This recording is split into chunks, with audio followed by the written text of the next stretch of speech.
원장님, 좋은 아침이에요. 유간호사, 굿모닝. 유간호사, 혹시 오늘 신문 봤어요? 왜요, 원장님? 신문에 무슨 탑스타 스캔들 기사라도 났어요? 아니. 이것 봐, 유간호사. 의료용 마약, 분실 도난 사고 빈번, 마약류 허술 병의원 19곳 적발. 아휴, 마약류 사고 관련 기사가 요즘 왜 이리 많은지. 우리 같은 의원에서 마약류 사고가 이렇게 많이 일어난다는 거 아니에요. 에이, 원장님.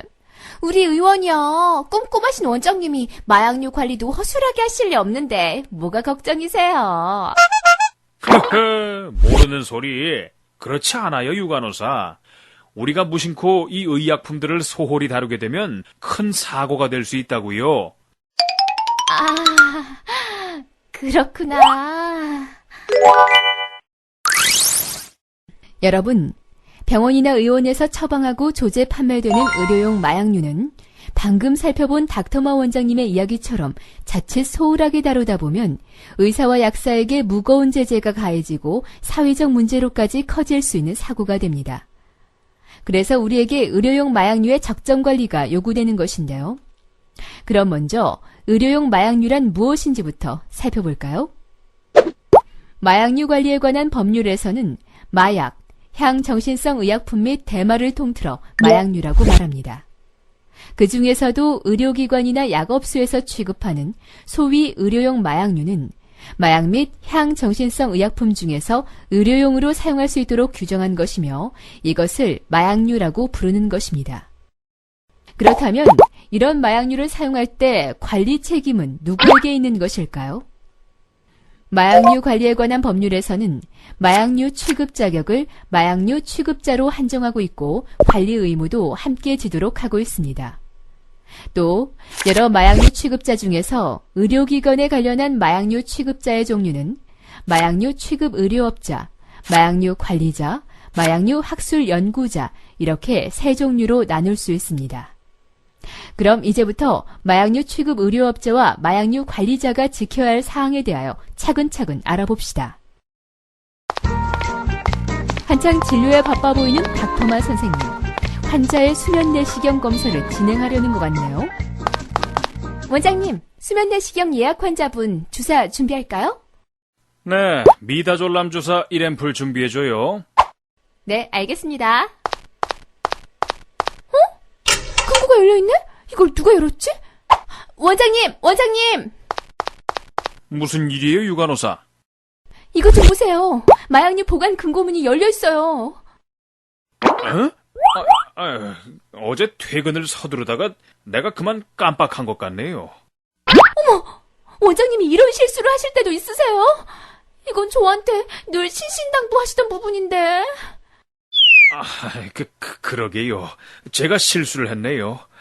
자, 일단 환자 검사가 급하니까 주사제 먼저 준비합시다. 네. 아이고, 이런. 원장님, 주사 준비됐습니다. 닥터마 의원에서 환자의 편안한 잠을 유도하기 위해 향정신성 의약품으로 분류되는 미다졸람 주사를 사용하는 상황을 잠시 보셨습니다.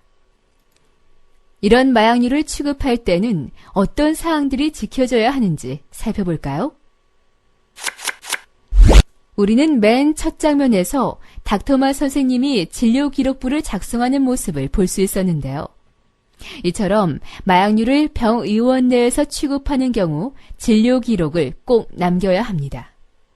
직접 조지하는 경우나 처방전을 교부하는 경우에도 모두 진료기록부에는 그 내역이 작성돼야 하고 의료법에서도 마약류 처방을 포함한 모든 진료기록은 10년간 보관하도록 하고 있습니다. 진료기록 이외에 관리대장도 기록 보관해야 하는데요. 마약류도 원칙적으로는 원외 처방전을 교부하는 것이 원칙이지만 마약이나 주사약제의 투여, 입원 환자나 정신분열증 환자 등의 경우에는 예외적으로 원내에서 직접 투약이 가능하도록 되어 있습니다. 이렇게 원내에서 직접 마약류 주사제 등을 취급하는 경우에 진료기록부 외에도 관리대장을 작성해야 하는 것입니다. 마약을 투여하는 경우에는 마약관리대장을, 향정신성 의약품이 투여되는 경우에는 향정신성 의약품 관리대장을 작성합니다. 자, 그럼 직접 마약류를 취급하지 않고 원예 처방전을 교부하는 경우에는 어떤 기록을 비치하고 어떤 처방전을 교부해야 할까요?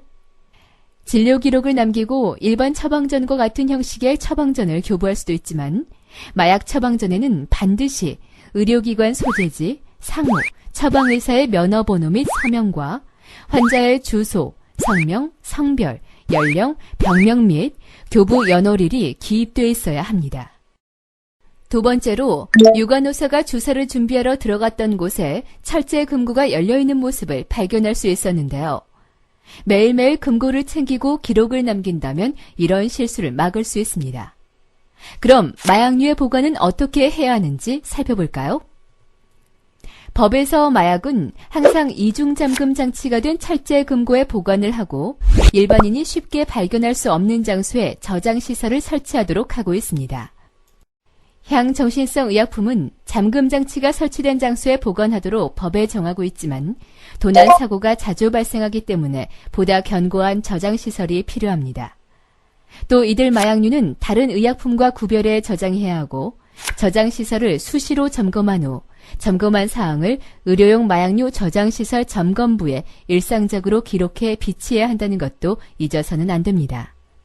종업원에 대한 지도 감독까지 철저히 하여 마약류의 도난 사고가 발생하지 않도록 주의를 기울여야 합니다. 다음으로는 사고 마약류가 발생했을 때 대처 방법을 알아볼까요? 먼저 사고 마약류가 무엇인지부터 알아야겠죠? 사고 마약류는 재해로 인해 상실하거나 분실, 도난당하거나 변질, 부패, 파손된 경우를 사고 마약류라고 법에서 이야기합니다.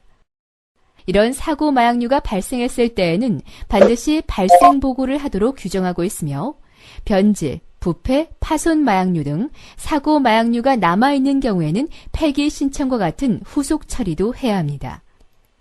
그럼 사고 마약류의 발생 보고 처리 과정을 살펴보겠습니다.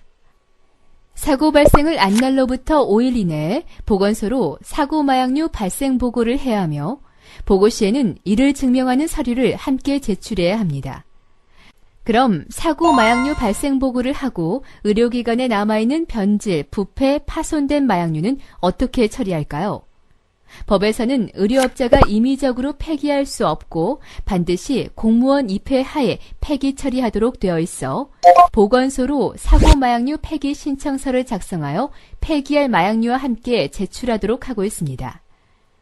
그러면 보건소에서 적중한 폐기 과정을 거쳐 폐기 처리를 하게 되며 의료기관에서는 보건소로부터 받게 되는 사고 마약류 발생 보고 및 폐기 처리 공문을 보관하여 관리대장상 재고량을 감해 작성하면 됩니다. 또 한 가지, 의료기관에서 취급하던 마약류의 사용기한이 지났을 때에도 꼭 보건소로 폐기 신청을 하여 처리해야 하며 임의적으로 폐기하는 일이 없어야 하겠습니다. 그럼 마약류의 구입 절차에 대해 알아봅시다. 의료기관에서는 마약류 도매업자를 통해 마약과 향정신성 의약품을 구입하도록 규정하고 있는데요. 그중 향정신성 의약품은 마약류 도매업자를 통해 다른 의약품과 같은 유통 과정을 거쳐 구매할 수 있지만 마약은 한 단계 더 엄격하게 판매하도록 규정하고 있습니다. 즉, 마약은 마약 구입서, 판매서라는 서류가 있어야 판매 및 구입이 가능하며 이것은 마약 취급자의 발급 신청에 의해 보건소에서 발급하고 있습니다. 마약 구입서, 판매서를 근거로 의료기관과 마약 도매업자 간 구입 및 판매가 이루어지며 의료기관에서 판매서 부분을, 마약 도매업자가 구입서 부분을 각각 절단하여 보관합니다. 이 구입서는 마약관리대장과 함께 2년간 보관할 의무도 있습니다. 그럼 병의원에서 사용하다 남은 잔량 마약류는 어떻게 처리하는지에 대해 살펴볼까요? 원장님! 무슨 일이에요, 유간호사? 환자에게 반 앰플을 주사하고 주사약 반 앰플이 남았어요. 이건 보관했다가 다시 사용할 수도 없고 어떻게 해야 하나요? 난 또 무슨 일이라고? 그건 잔량 마약류의 처리 내용을 관리대장에 쓰고 버려야겠네요. 잔량 마약류? 관리대장? 잘 모르겠어요, 선생님. 환자에게 1앰플이나 1바이알 단위보다도 적은 양을 투여하게 되면 개봉한 약제가 용기 내에 잔량으로 남아있겠죠. 바이알 주사제는 여러 번 사용할 수 있도록 만들어진 주사제형이지만 앰플은 잔량이 남더라도 재사용 시 오염의 우려가 있으니 사용하지 않는 것이 원칙이에요. 이렇게 개봉한 주사제 마약류가 남은 경우, 즉 잔량 마약류를 관리대장에 어떻게 기재하고 처리해야 하는가가 의문이겠지요. 일반적으로 의료업자의 책임하에 잔량을 폐기하고 관리대장에는 실처방량과 동일하게 사용량을 기록하고 재고량 기록은 주사제 단위로 작성합니다. 역시 우리 마 원장님 꼼꼼하세요. 그 별 말씀을. 네, 잔량 마약류의 처리 방법을 상황을 통해 살펴봤는데요.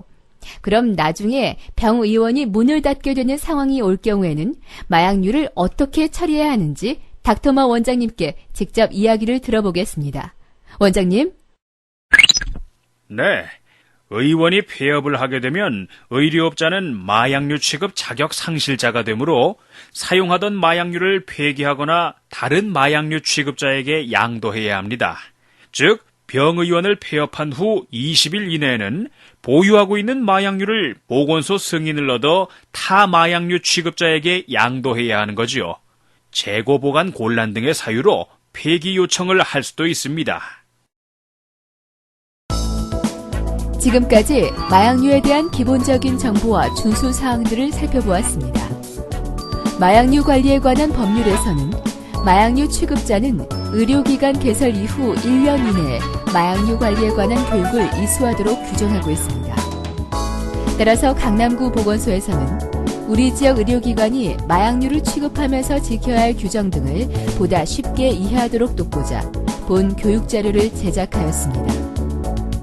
계속해서 새로운 마약류가 등장하고 마약류와 관련한 사회 문제가 발생하고 있어 마약류 관리가 점차 강화되는 추세입니다.